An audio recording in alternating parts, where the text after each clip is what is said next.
This is your weekly episode of the Wrasslin Review, where we recap and discuss this week's Wrasslin, including Raw, NXT, and pay-per-views. Now let's join the action ringside with your host, the voice of the Red Dogs, Rick Franceschino, and former GPW World Heavyweight Champion of the World, Tim Boom Boom Baldwin! Welcome to the second edition of the Wrasslin Review. I am Rick Franceschino with Tim. Actually, no, you cut that out because we already have an intro. Whatever. Whoopsie doodles. Anyways, Raw this week. Slightly boring, I thought. Not really doing much. Tim, what were your thoughts initially? Definitely a drop down from last week. I have to admit, I fast forwarded through bits and pieces. Oh, Tim, I don't feel bad. We all do it. I fast forwarded a lot too. Yeah, it's I don't know. Like last week was really good, and then it cuts to here, and it just like fizzles out again. Yeah. Yeah, they do that. Raw tends to do that. I think maybe that's partially because last week was after pay-per-view, and then this week is kind of like just one of those weeks that's kind of crunched in between pay-per-views. Yeah. I don't know. It's just one of those like just autopilot weeks. Yeah. Kind of like, okay, let's just pause everything important and just go through another week. So anyways, Raw kicks off with the Authority, Seth Rollins and Roman Reigns. And they come up with this, classic 5-man Survivor Series tag match, which to me didn't really make much sense. It was more or less just to get a lot of guys in the main event. Yeah, no, the whole thing that didn't make sense to me was their promos against each other. Roman is still not good at promos. He's getting better. Yeah, he definitely is getting better, but it's still super scripted and just seems forced. But then, Seth Rollins comes out, and then he, puts over Roman Reigns. It's like, oh, yeah, he's just basically complimenting him with everything. It's like, if you're a heel, you don't do that. You, fake like you're going to put him over, and then you just crush him back down. It just, make Roman look strong. Make Roman look strong. Put him up there. Yeah.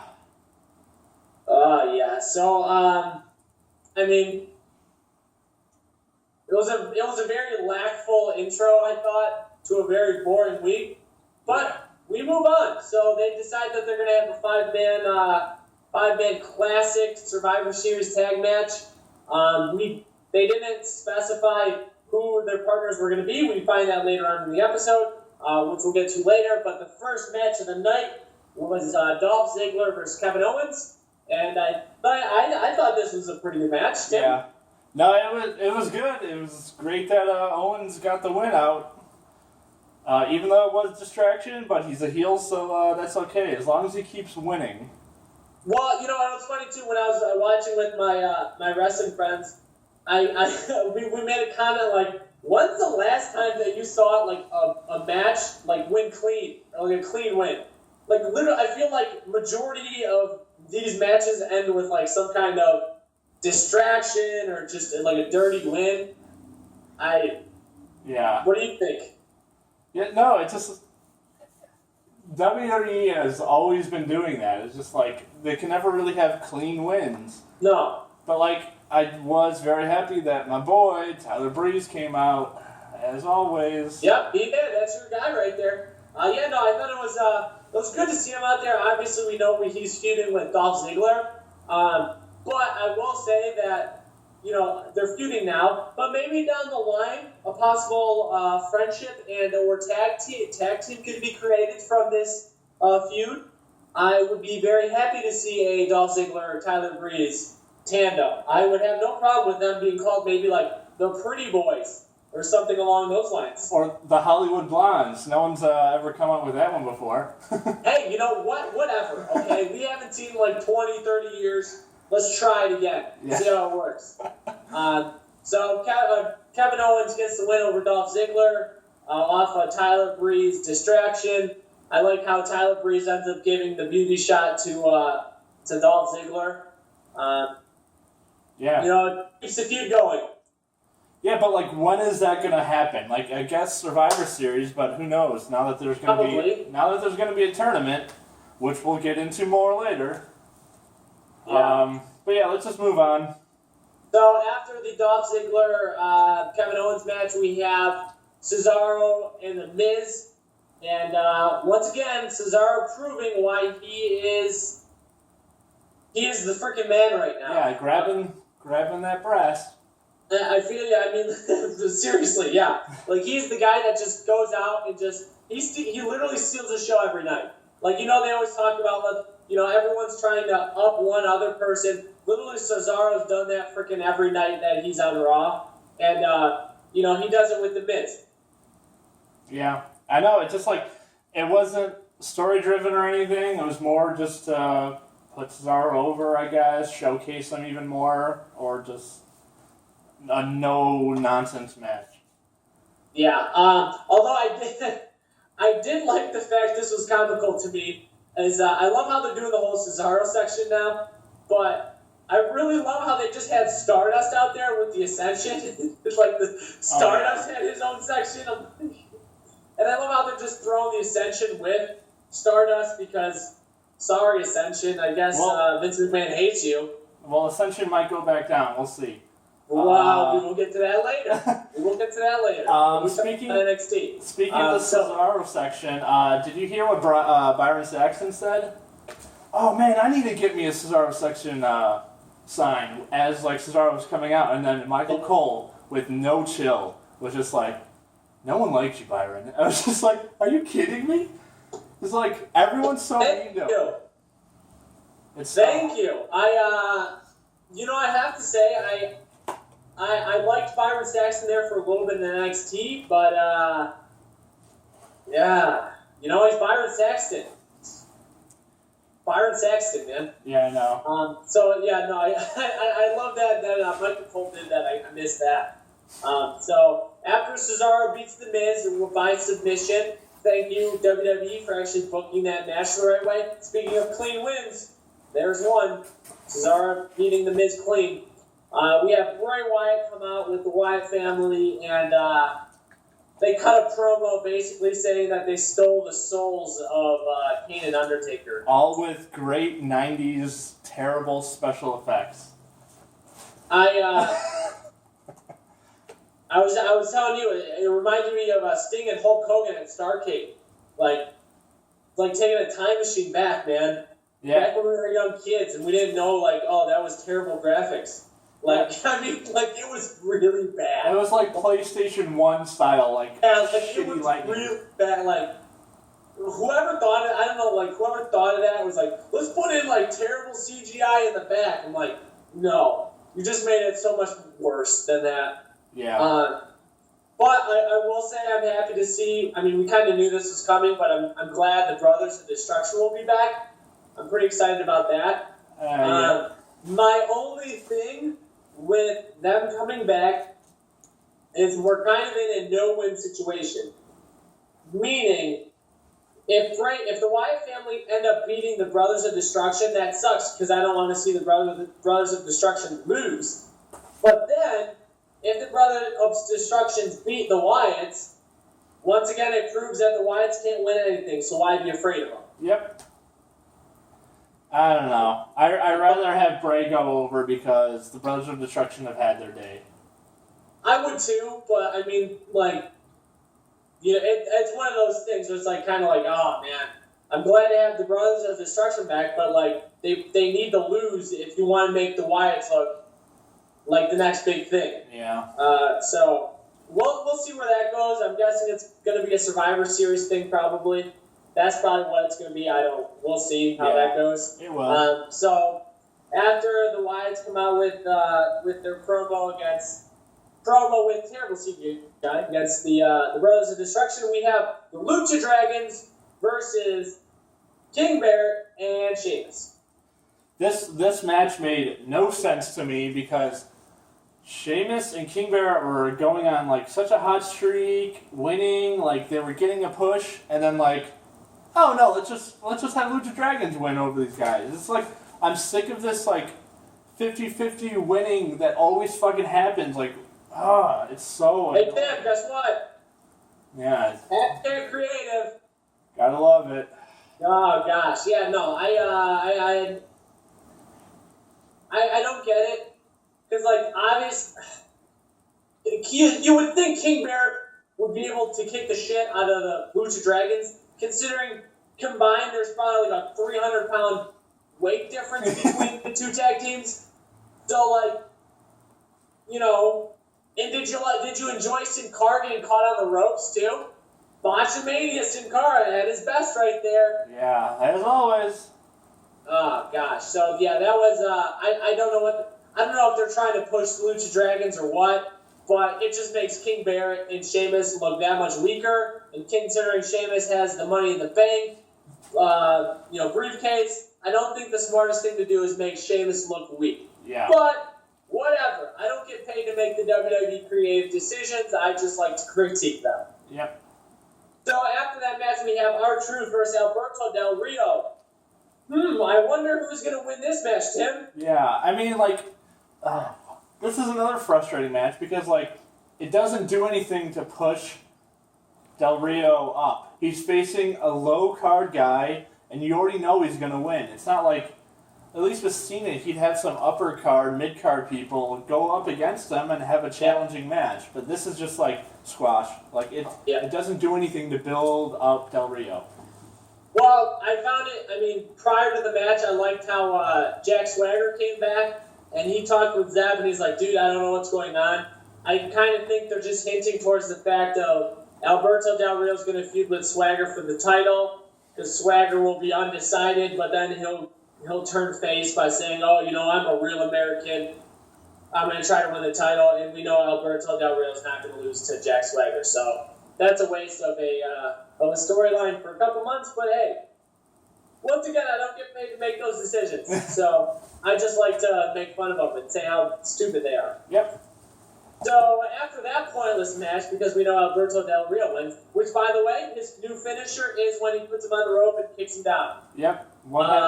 Very, very reminiscent of a certain diva who was in the next match after, Sasha Banks, which... You knew who was going to win this. You knew who was going to win this four-way. The next match was the fatal four-way between Becky Lynch, Sasha Banks, Paige, and Brie Bella. Tim, you need to talk about this one because I am still upset about it. Yeah, everyone's upset because they wanted the boss to win, as you should. But Paige won, and it couldn't have been more obvious because WWE only focuses on two divas. So Paige was going up against Charlotte before the four-way. So guess who was going to win that? And guess who did win that? Paige. It's like if you just put your mind into what's going on, you're going to know who wins. It's pointless booking. It's too easy. The WWE supposedly says, oh, we listen to the fans, we like to hear their input. Okay, this is what really irks me about this, okay? If you're really listening to the fans, you hear that when Sasha Banks isn't even on Monday Night Raw, whenever the divas are wrestling, Tim, what does the crowd usually chant? They don't care about anything. They don't chant because they're at the bathroom. They are chanting, we want Sasha. Well, yeah, besides that, they're that or they're at the bathroom. Or they're in the bathroom, and one or the other. When we're chanting, we want Sasha, guess what? We want to see Sasha wrestle, right? And instead, they're like, no, we're going to give it to Paige and Charlotte because, we're WWE creative. Fuck you. Yep. So we'll maybe see Sasha in 2 or 3 years finally get the title. We'll see. Whatever. I don't care. To be honest, I watch the NXT Divas anyways. So, whatever. Because they make me upset. Rah. Okay, moving on. Yeah, seriously, get it past us because that's fucking bullshit.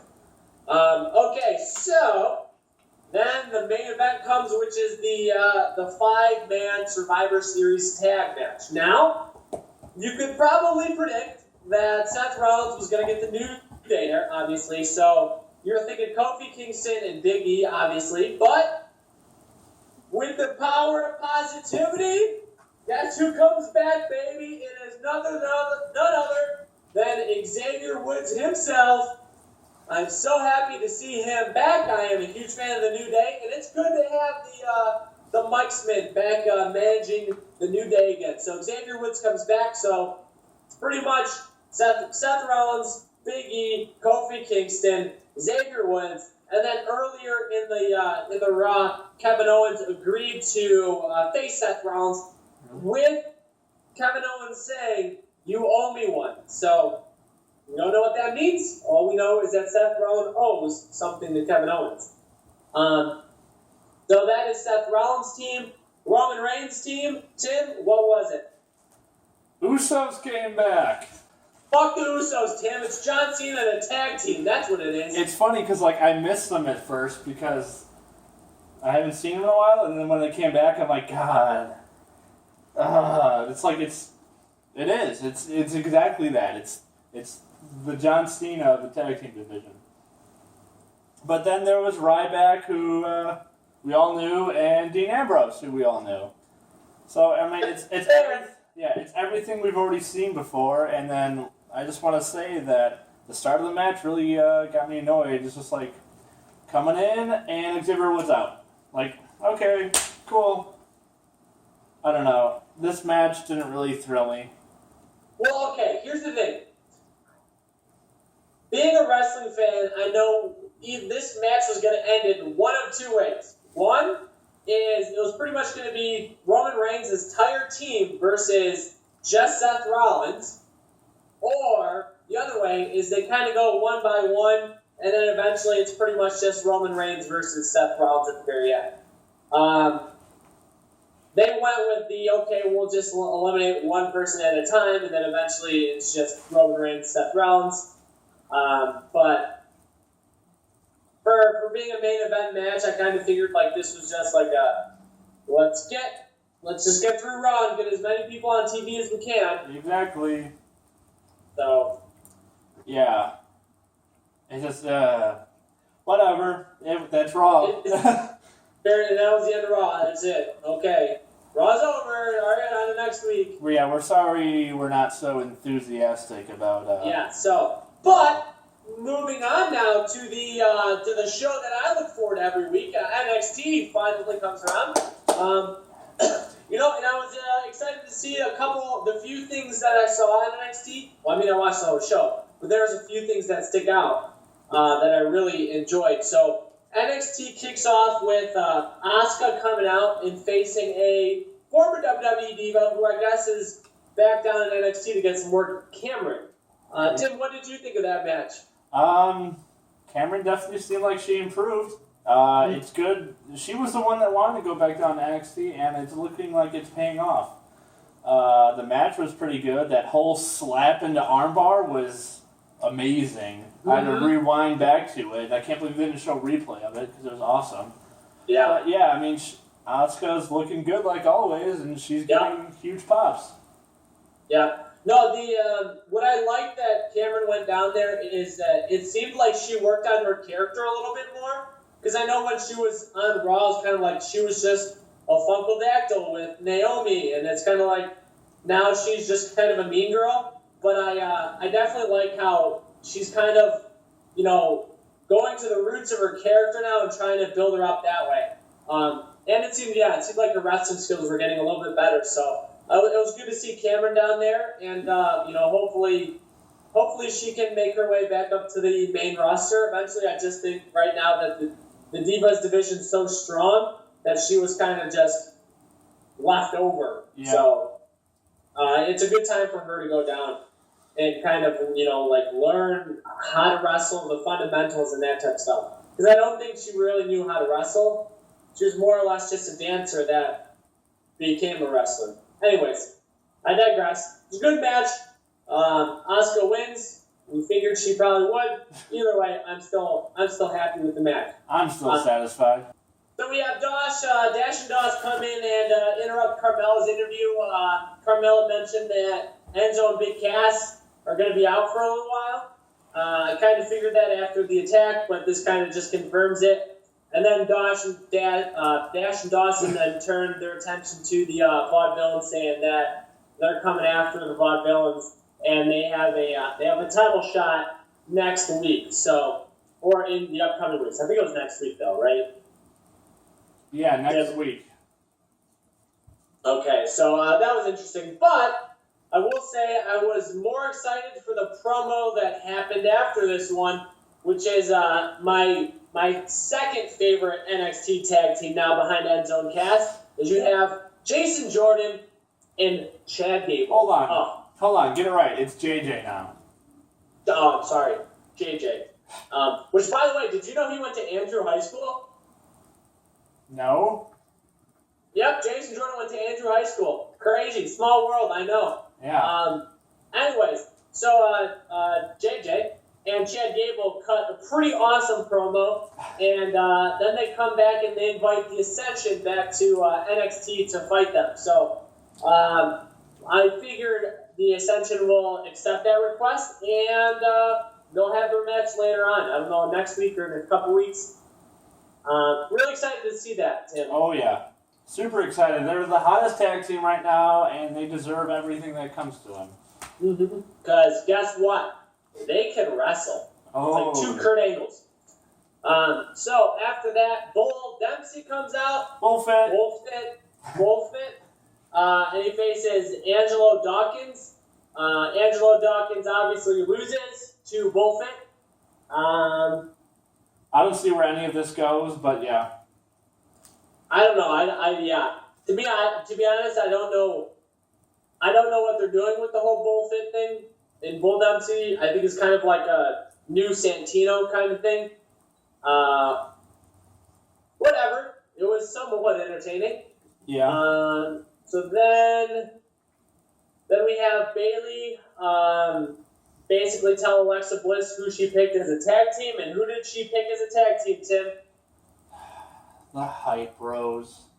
The Hype Bros, baby. I don't. We're Hype for Mojo Rawley and Zack Ryder. This is the Hype Bros, yeah. I could see why they're together, but I just don't really care about the Hype Bros. Yeah, no, I mean, whatever. Yeah. So then after that, we have another Divas match between good old Red Ava Marie and some girl named Marley. Yeah, she looked like a fucking used tampon with the white. It was great. Ava Marie was, if I had to give her a rating on that match, I would probably go out and say like a D+. Because she kicked out at 2. You know, she's gotten better. She's still really. robotic though. Yeah, like everything just seems so like, I don't know how to describe it. Like nothing's fluid. You know, it's not like a, you know, a ballet. It's not a ballet. Like it's not a ballet with her. It's like a. Yeah, exactly. But then she's got a new finisher that looked like shit because she didn't pull it off right. Oh yeah, because yeah, I saw that. And I'm like, and then they kind of 1, 2, 3, and I'm like, I guess that's her new finisher. I'm not sure. Yeah. It's like originally she's supposed to like slam her head against the ground, but when she did, she like slammed her against her chest, and I'm like, that looked weird. Her boobs are made of steel, I guess. So apparently, whatever. But I did like Marley. I did like what I saw out of her. Kind of looks like Alexa Bliss, kind of, just with like a Jersey type feel. Just with a Zack Ryder type of feel. Yeah, you know, I liked her. She looked good. I'm excited for Marley. Ava Marie, not so much. Yeah. So then after that, Dana Brooks and Emma cut a promo talking about how they're not scared of Asuka and how they respect her now. Yeah. And then Emma and Asuka should have a good match. I'm looking forward to that one. Yeah, no, I'm excited to see how those two kind of work together. That'll be an interesting pairing. And then finally, we have the championship NXT Championship, Finn Balor versus Apollo Crews for the NXT Championship. And now, Tim, this is your guy. So, how did you feel about this match? I didn't know if anyone was going to win. I had a feeling someone was going to get interrupted because, one, it's a big fight that's not on a pay-per-view. Yep. And then it's against two baby faces. Yep. So I'm like, I didn't really see this one going anywhere. And if anything, Finn was going to win, I thought. Yeah. So, Baron Corbin came out. So now he's going to feud with Apollo. So that's going to be good for Baron. So we can see him keep improving. And then the big thing at the end. You want to talk about that? Oh, you go ahead. Go right ahead, Tim. Tell him. Samoa Joe turns heel finally. I was expecting Finn to turn heel, actually, before him. And now this is going to set up a championship feud with Joe. Honestly, I wasn't really expecting Joe to win the championship, but he definitely has a possibility. Well, too, and I think we probably will see before those matches actually get booked, I'm probably going to guess we're going to see a tag team of Apollo and Finn versus Samoa Joe and Baron Corbin at some point. Yeah. Before. And that'll be a good match, so. Yeah. So that wrapped up NXT. I thought it was a good show for him. Always a good show. Once again, far superior than Raw, but, that's pretty much every week. Yeah. Because, Raw fears ratings. Yeah. Eric Bischoff. Raw fears ratings. But in other news outside of Raw and NXT, it's not just other news. It's not other news. It's the news. It's world-shattering news. Ha! Very punny. Very punny. Considering Seth Rollins basically completely shattered every ligament in his knee. A sad day for the wrestling world, but it leaves open the door for many other possibilities. Okay, let's put it this way. Roman Reigns is going to win the title, probably. Or Sheamus is going to catch in. So, either way, I'm not going to be happy. Nope. I'm so sad for Seth, because he's going to be missing the biggest ever WrestleMania to happen, with 100,000 plus people in attendance. And he's produced so great of work in his past 200 and something days with his title. I don't know. I'm just heartbroken because I love the guy, and now it's going to be LOL Roman wins. So this is really sad. John Cena 2.0. Yeah, I know.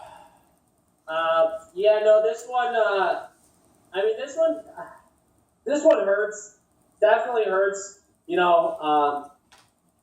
Anytime you have a top guy, because he was the top guy. I mean, he was the guy, and to have him go down really hurts. And it's not like one of those things where, okay, he'll be back in a month or 2 months. No, he's gone for 6 to 9 months. Basically, SummerSlam.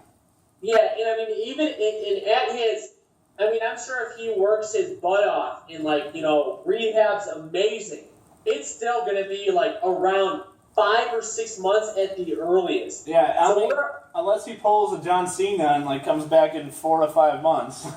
Oh no! If it was, John Cena would come back in 2 weeks. 3 tears in her knee. Oh, I'm back. John Cena. He's John Cena. He can do that. So yeah, it just couldn't have come at a worse time. No, yeah. It's just unfortunate that the top guy goes down, but.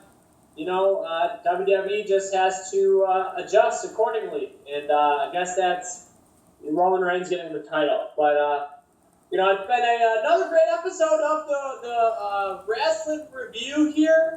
Thank you for joining us. Like I said, please like and subscribe. And hopefully as time goes on, we'll start cranking out better, more quality videos. As soon as me and Tim figure out what the hell we're doing, because. It takes time. And you know what? If you're not down with this review, we got 2 words for you. Suck it!